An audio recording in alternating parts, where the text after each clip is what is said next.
Demogorgon is his own worst enemy. He is in many ways two creatures that share the same body. Eumal, his left head, is the more charismatic and calculating, while Hithrandi, his right, is more impulsive and feral. Each views the other as inferior and believes the other incapable of outfoxing itself.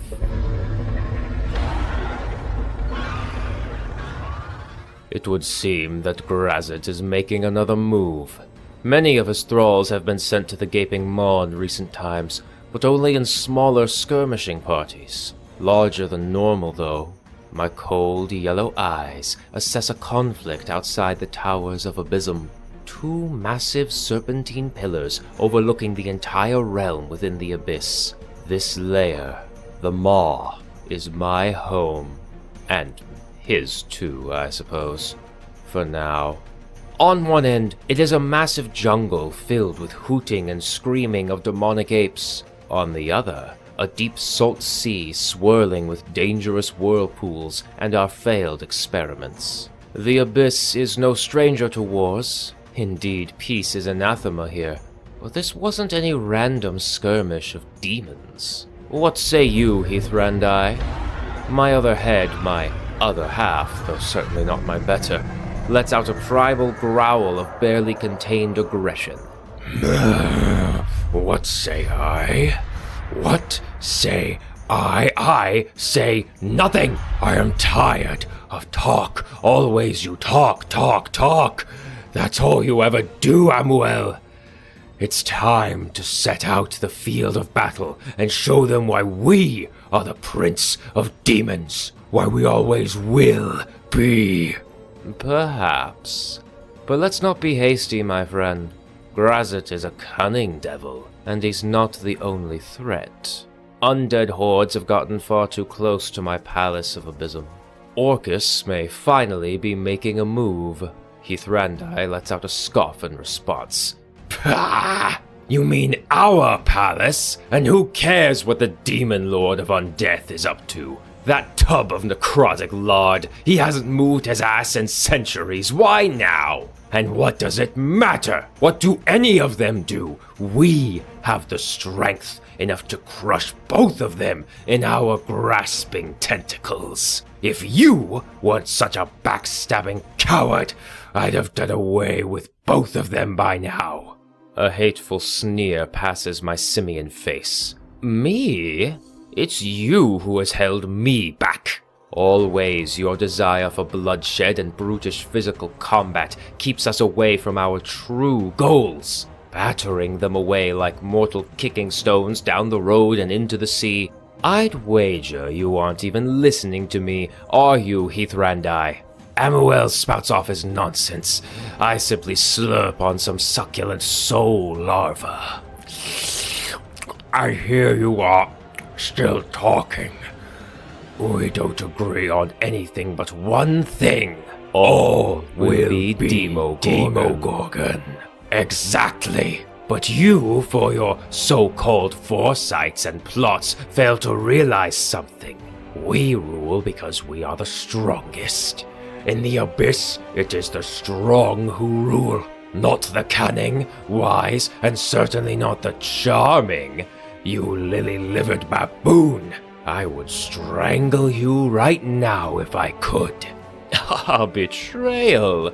You try this every decade, Hithrandi. We both know it will come to naught. There are so many fallacies in your thinking that to list them all would take a millennium. So I'll just use one. Grazit has amassed the second largest army the Abyss has ever seen, and he did so through guile and charms. If your strength makes you so superior, then fight your way through his honor guard and slay him yourself. Would that I could, brother. Were you not holding me back with this meaningless lecture? And were our minds and heads not attached to the same body, you oaf? I gazed at our conjoined figure, a massive simian body standing 18 feet tall with twin heads of great feral baboons, blue-green skin woven with ragged fur and the scales of snakes, reptilian legs ending in clawed webbed feet, and a writhing forked tail feeling the air make up the lower half. Our arms split at the end. Where hands would be on other creatures, they morph into massive tendrils of immeasurable strength and dexterity. Think about it, Heathrandi. If we separated, then each of us could take down Grazit and Orcus at our leisure. As the Prince of Demons, all of them bow to us. Any demonic hordes they summon will be enthralled to our command by our mere presence. Through sheer force of will, do all denizens of the Abyss bow before us. Unnecessary power. Anyone, be they demon or no, cannot be trusted but us, for they are not us. Pity this power doesn't work on demon lords, though. Which is why I say again, we must meet them in battle and crush them, squeeze the life from their frames, rip their bones out of their skin, eat the soft bits and throw the rest into the waters of the great maw. Enough! Leave me to my ruminations. The mysteries of the arcane could give us another advantage over our foes, one that even your rage couldn't give us. And still, the clever one talks. Enjoy the sound of your own voice that much. You do little more than bark and roar. I must talk for both of us. My arcane experiments have aided us in breaking the wheel of death. Now we can pull wholly innocent souls into our home. Enjoying that soul larvae? The ritual of soul carving. Yes, that is a good one. And with that, we control the soul trade. My victory, though I doubt you remember it. Of course I do. And that was nothing.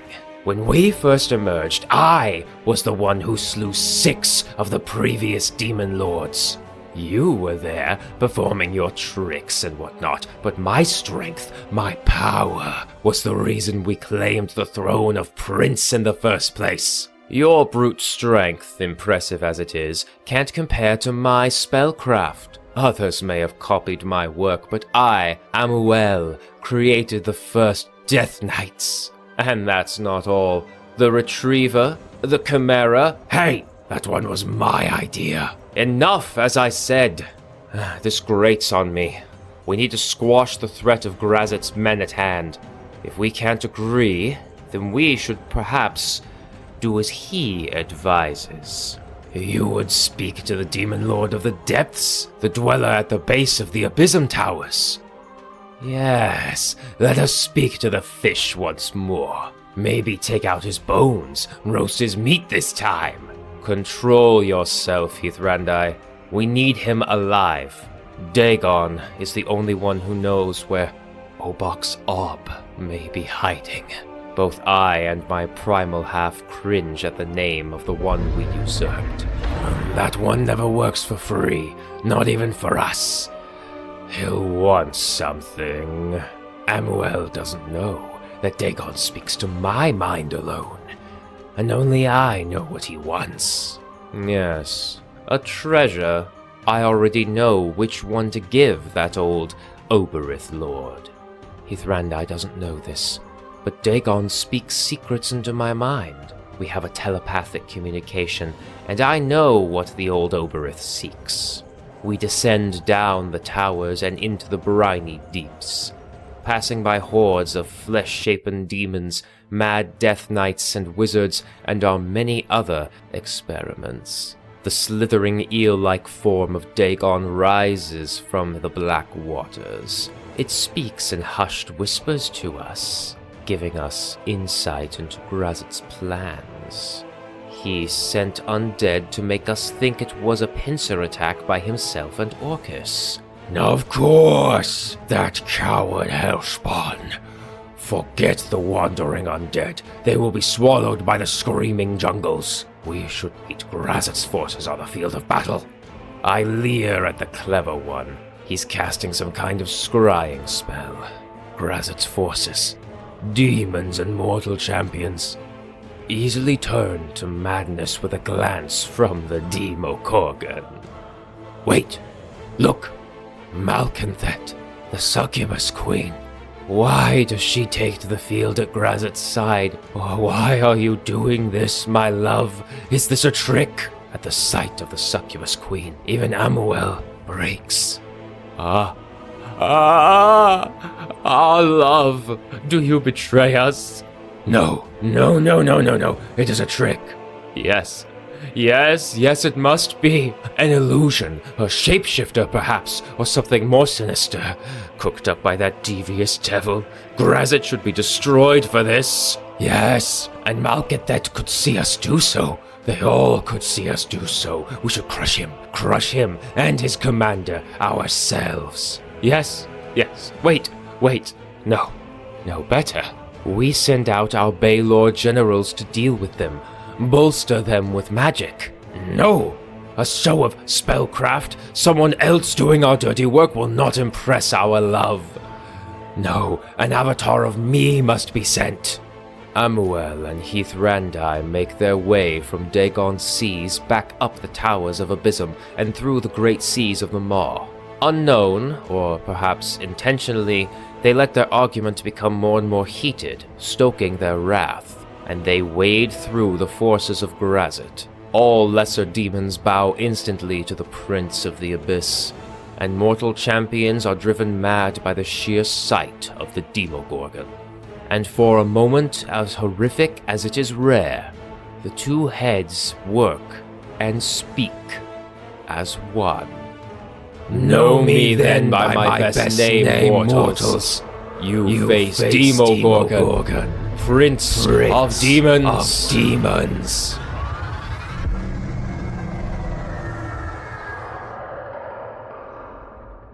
Thank you so much for watching, you guys. I think my favorite part about Demogorgon is his conflicting personalities. I always think a character arguing with themselves is a lot of fun. Why not leave a comment down below about your favorite or least favorite part about the Demogorgon? And as always, leave a like, subscribe, hit the bell notification, share the video around. It goes a long way to helping the channel. Big things are happening in the future. I hope you stick around for it. Until then, thank you for watching. Stay cool out there. The summer is a scorcher, and I'll see you in the next one.